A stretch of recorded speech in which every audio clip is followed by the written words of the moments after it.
Hey everybody, I'm Jack Reed with Future Pastimes, and I'm a designer on Dune-themed games and expansions. In this video, I'm going to be reviewing a new faction, a fan faction that has components available on Zoltan's Etsy shop, and there's a link to that in the description.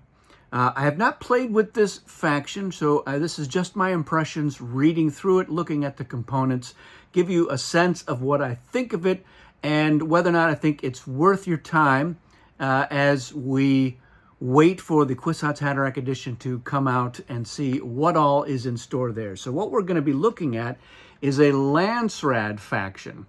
There have been a few fan attempts at Landsraad, and this has a number of elements that I've seen before from some of those. There was a Landsraad maneuver in one of the issues of the General, and there's some of that feel to this. So we're going to take a look at that. We've got Baron Moat here on the cover.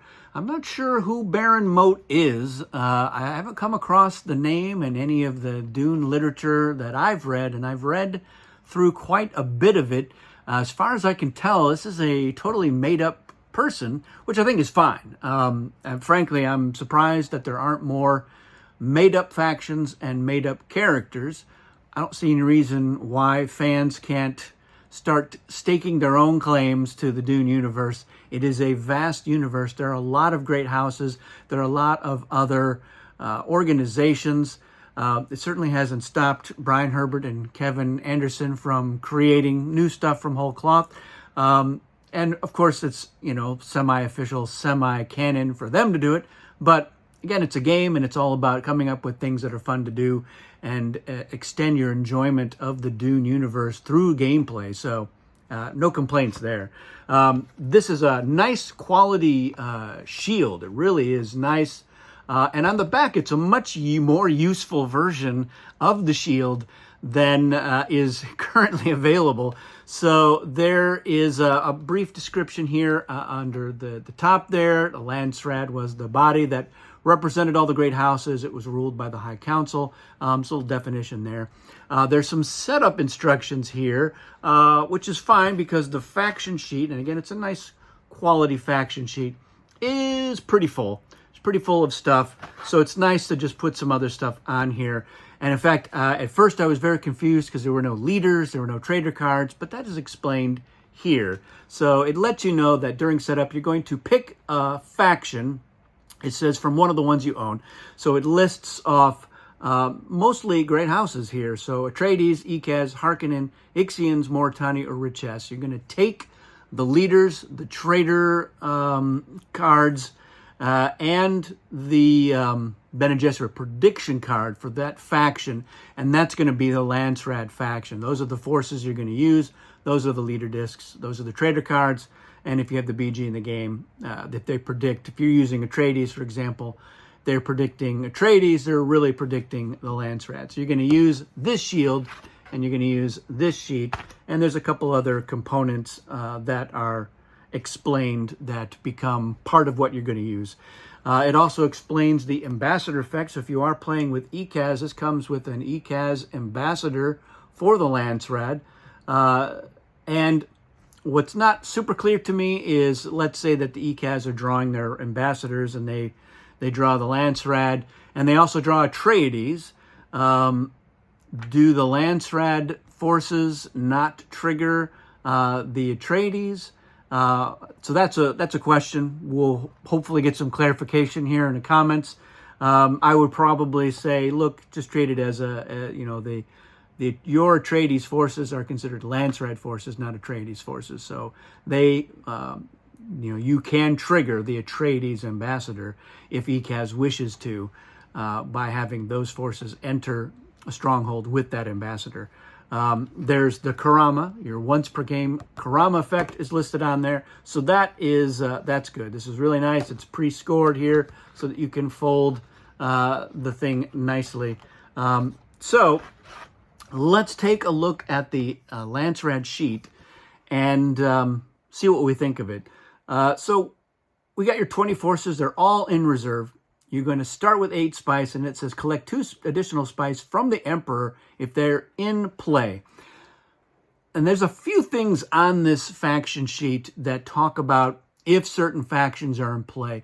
And I'm not wild about that as a design choice, just because I feel like, you know, if a lot of the factions that trigger certain effects are not in play, I think as the Landsraad player, you feel very shortchanged. So I would change that if it were up to me. But if the Emperor is in play, then presumably they're only starting with 8 spice, and Landsraad would have 10. So there you have it. The free revival, only 1 force. So you have major influence over territories and other factions. Okay, so let's look at the first advantage under basic is called the Grand Council Commission. So if the first player in Storm Order, excluding you, is a faction that receives payments from other players instead of the Spice Bank, for example, the Emperor for treachery cards, at the end of the relevant phase, you receive 25% of the accumulated payments, excluding yours, rounded down. So as an advantage, I really don't like this one. Once again, it's one that, you know, a lot of those economy factions might not be in the game. You could conceivably have none of them in the game. And as the Landsraad, you'd want to be like, oh, I only really want to play this if a lot of them are in the game so that you're getting that. But what I really dislike more is this idea of 25% of the accumulated payments, excluding yours, rounded down. That's paperwork, which I don't like, and it's math, which I also don't like a lot. So that's me. That's a personal taste. If this doesn't really throw you off, then, you know, enjoy. But I don't like the whole idea of having to keep track of how much each other faction has spent on that. And yeah, it's you receive 25% of it. So you are, I guess you're getting that from the faction. So if the Emperor's in the game, you're getting it from the Emperor. That's not 100% clear to me. And, you know, for instance, with this, let's say the Emperor has spent a bunch of it to buy cards, and you're doing the broke Emperor strategy, as a friend of mine likes to use. How does that play into it? Is there a penalty? Do you just get whatever you get, and if there isn't any more, too bad? Or you get it from the Spice Bank? So that's not clear to me. I would want some clarifications on some of that, how that works. But yeah, just the busy work of keeping track of all of that, and then having to calculate 25% of it, and then making sure that you don't include yours. So that's a little bit, I'd rethink that one as an advantage. Our next one is the access token. So it comes with this really nice access token. It also has a faction marker. This is a kind of a bigger one, which Zoltan knows that I like to go big. So I've got all of the big components because I've got that giant double-sized playmat. But yes, you've got this marker, the access token. So during Chom Charity, you can place, transfer, or remove the access token, placing it onto, moving it onto, or removing it from the planet. And from the planet, my assumption here is just Arrakis and not homeworlds. When you remove the token from the planet, it's going to go into the tanks. I'm not sure what this is signifying, but it's a holding place, and it doesn't seem like you can revive it. There are ways that you can get it out that are explained elsewhere. Although it does says you will regain it at the beginning of the next Nexus phase for no cost. So I don't know what the cost is. That's not clear to me either. So we'll maybe revisit that as we talk about some of the other ways that you can get the token back. But this is a basic advantage, and it's possible that you can play through a full game of Dune and have no worms, basically. You're just drawing territories over and over again because you're only drawing one spice card, especially if you got like discovery tokens. So you've got those cards in as well.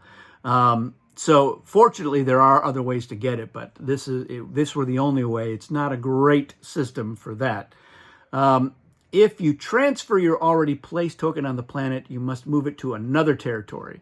It cannot be placed twice in the same territory or stronghold until it has been regained from the Tleilaxu tanks. Okay, and then it says that the Fremen and Bene Gesserit advisors are unaffected by the access token. Okay, no big deal there. What does it do?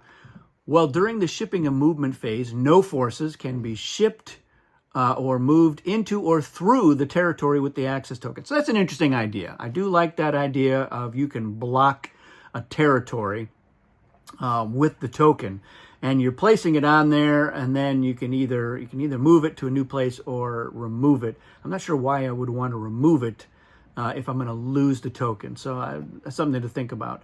So any faction in the territory, as the restriction side of the token, is required to leave the territory during movement unless they pay you 1 spice for each of their occupying forces, and no partial payments are allowed. So that's interesting too. You can put it in there and be like, yep, you got to leave. And if you want to stay, you've got 10 forces in there. You got to give me all of them.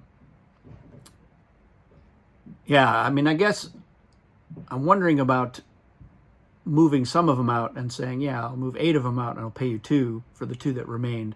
That's not super clear to me here. And then also, when you move the token from a sand territory that has no forces, place 2 spice there from the spice bank. So that's interesting. So yeah, there's some ambiguity here and some issues that I would iron out a little bit more on this advantage. But I think there's some interesting gameplay possibilities with this restriction token, and I'm not sure if this prevents the Landsraad, if they have to also, if it only affects other factions. I have to read through that again, but I didn't notice it the first time I read through. So anyway, we'll explore that at some point as well. The next advantage, the last one under basic, is called Alliance of Stars. So at the start of each storm phase, excluding the first and last turn, so only on turns 2 through 9, you may choose one of the following great houses: Atreides, Harkonnen, Ixian, Riches, Ikaz, and Mortani. If they're in play at no cost, otherwise pay 1 spice to the bank to gain access to their faction's alliance advantage as if you were their ally. So that's an interesting idea. It is a little bit, this is another one of the things, a little dependent on the factions in the game. And if you're one of the factions, but that's not a big deal, because otherwise it's either free or you're going to pay 1 spice. You can't choose the same faction twice in a row. Now, this chosen ability suspends your current alliance advantages, if any, for both you and your ally. It doesn't say what happens to that faction if they're in the game and their ally.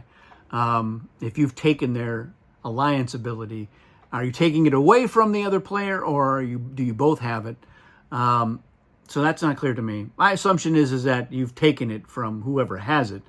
And neither you nor your ally can use each other's respective alliance advantage until you choose none of the factions specified at the beginning of the next storm phase. So again, there's a little bit of some of a muddled sense here. I want some clarifications on that, but this is an interesting idea. I like this idea of being able to grab another advantage, and you're basically taking the one that you think is going to help you out the most in a particular situation.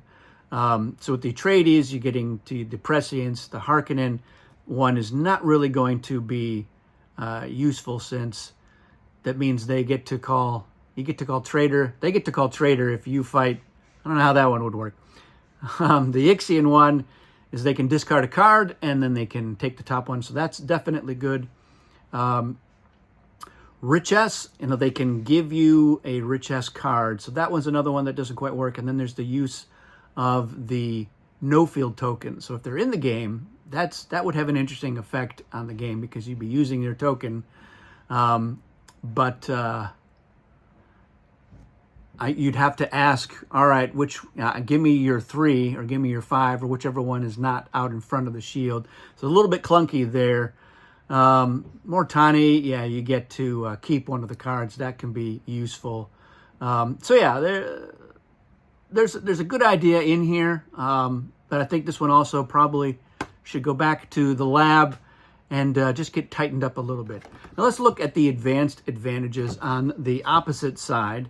There's the combat tribute. So for every Sardaukar or Fedaykin warrior that dies in battle, get 1 spice from the spice bank. And this is another one that's really dependent on whether or not the Emperor or the Fremen are in the game. So I guess it's, occasionally this will be useful. Sometimes it'll be really useful. We'll see. The next one is called voting. So you may invite every faction to a vote to achieve certain goals. A faction can vote with a single yes or no. They're cast in storm order. The Fremen may abstain, and bribery is allowed.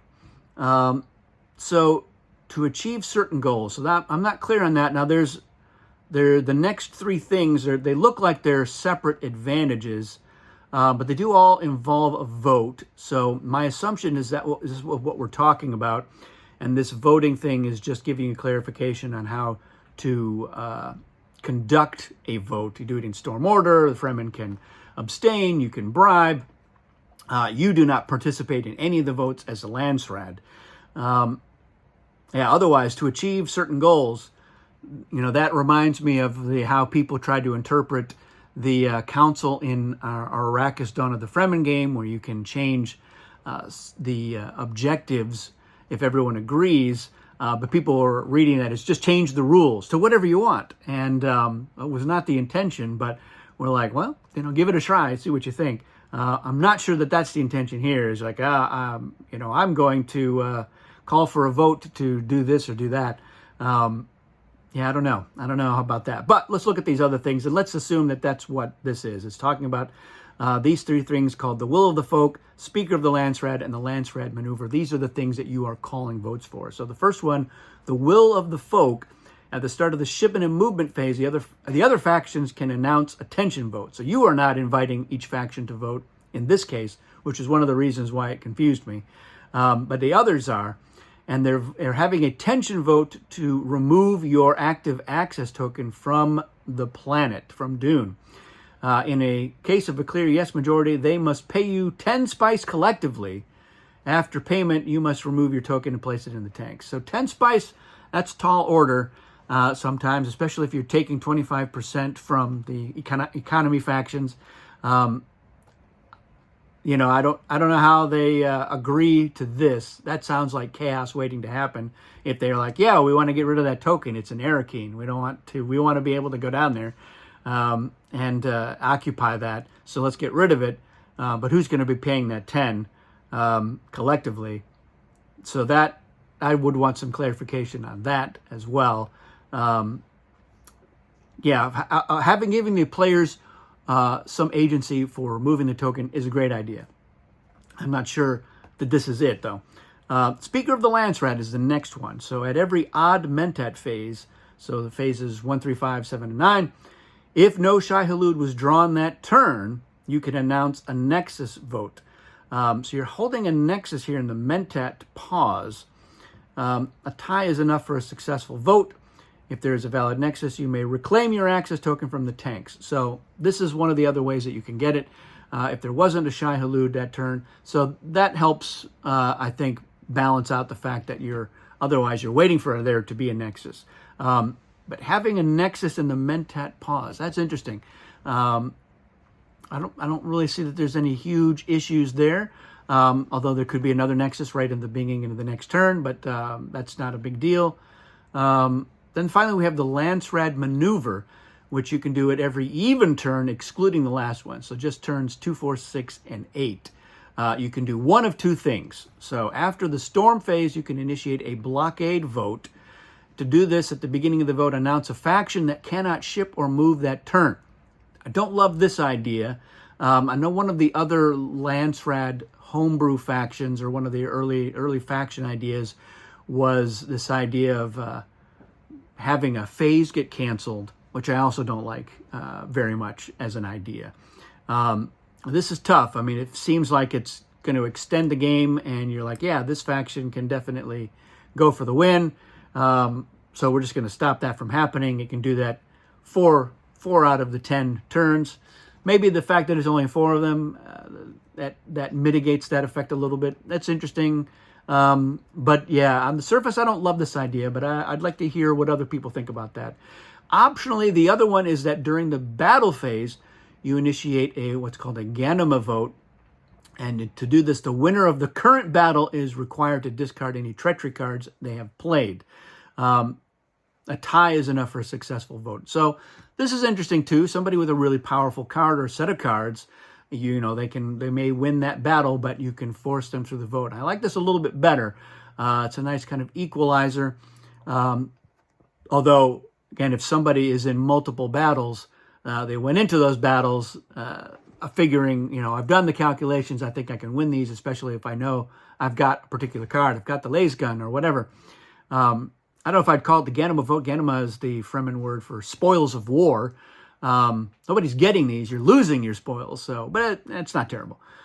If a faction has already undergone a successful maneuver during the game, you may not choose that faction again. So it's another little thing you got to keep track of. When we blocked the guild from shipping, so we can't hit them up with Ganima vote on in a later turn. Not terrible, though. It was only 4th turn. So, and then the last thing is the alliance advantage. So we've got the alliance card here. It's a nice quality card.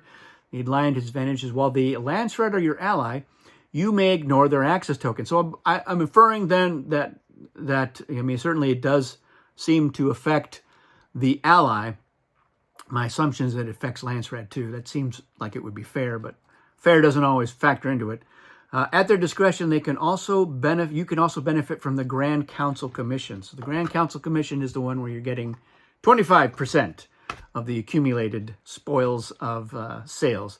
If you are the Fremen, return this card. The Landsraad cannot ally with you, so you can't ally with the Fremen, which I guess is thematic.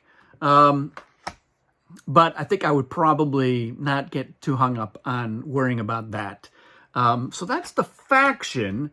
There's some interesting ideas in here, but there's some stuff that I think needs to be sorted out, or clarified, and I would prefer to see it on the sheet. And there was one typo I did see. Territory here under the restriction was Territroy. I like Territroy as a name. I might write that down as a character name. Probably not for Dune, but we'll see. Now, what I will say is, yeah, a lot of people are like, yeah, let's have a Landsraad faction. And I'm definitely of that mind. There should be a Landsraad faction. And that's all I'm going to say at this point. There's a couple other goodies that are in here. There's a nice Karama power card that was included in here that explains your once per game Karama effect, which is during the Mentat pause, you can break any one existing alliance. Bribery is allowed.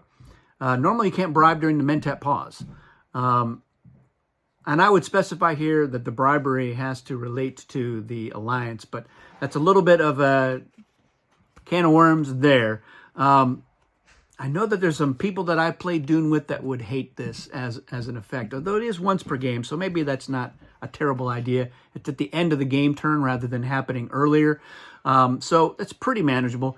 And you may have broken an alliance. There could be a nexus in the following turn, and they just get right back together. So I don't have a big issue with that. I think it's an interesting once per game effect.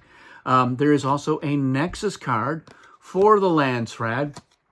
So the betrayal effect is if the Landsraad is in the game and you have their card, you can suspend the effects of the access token. So you can say, yeah, I am going to Arakeen because I'm playing the Nexus card. If you are the Landsraad and you draw this, you've got the Cunning effect, which is your Grand Council Commission increases to 50%, or the faction must pay you 2 spice per force after your restriction token. So that's with having to put that token in where somebody's forces are if they want to stay. And then the secret alliances, you can use the Alliance of Stars to gain access to a faction's alliance advantages if you were their ally. So you're grabbing another one in the game. That one might have some issues because somebody else might also have a Nexus card that is essentially granting them the alliance advantage for the faction that you're trying to grab the alliance advantage. Maybe that's not a big deal. I'd have to see it in effect to see what sort of effect it had. And then there are some extra Karama cards that you can be like, what is the Karama effect? And how does Karama affect these different advantages? So those are handy, especially in this day and age where there's a lot of question about Karama stopping advantages. When do you do it? How does it work? it's good to have some kind of reference. So overall, I think this is, as an expansion, still think it's worth getting, especially if you're curious and you really want to give the Landsraad a day in court, see it in play. You like the idea of having another faction in play. I encourage that sort of thing. I love the idea of homebrews. I think people should do it. And the quality here is really good.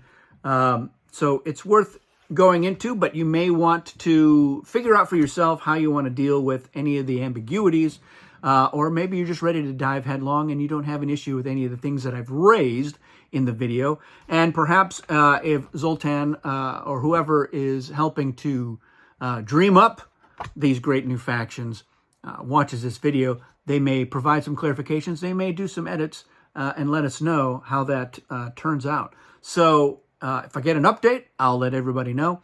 And I expect we'll probably see some comments here on this video. We did on the video I did for the market, actually for the discovery tokens. That's where we had our most recent clarifications. So that's great.